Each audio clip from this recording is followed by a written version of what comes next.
All right, today we're going to bring two pool lights, and these are water resistant, underwater resistant pool lights. All right, and they're very simple to use. All you got to do is turn them on and use the controller to control the actual lighting of the RGB light. And you guys can see now to charge them is very simple. It's on the back. You got to disconnect that part and plug them in. It comes with a charging station. You can plug in both of them at the same time. It's going to last you for many hours. Now to turn on and off, it's right here in the front. If you guys can see, just hold down the button and that's how it is. Now, I like that they give you this. This is actually in case you don't have a suction cups or anything sharp, or maybe your pool's not is above ground pool that it's not a perfect straight line.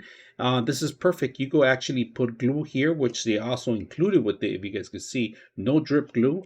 And all you got to do is slide these in there. And that's pretty much it. So you slide them in here in the triangle and you see it.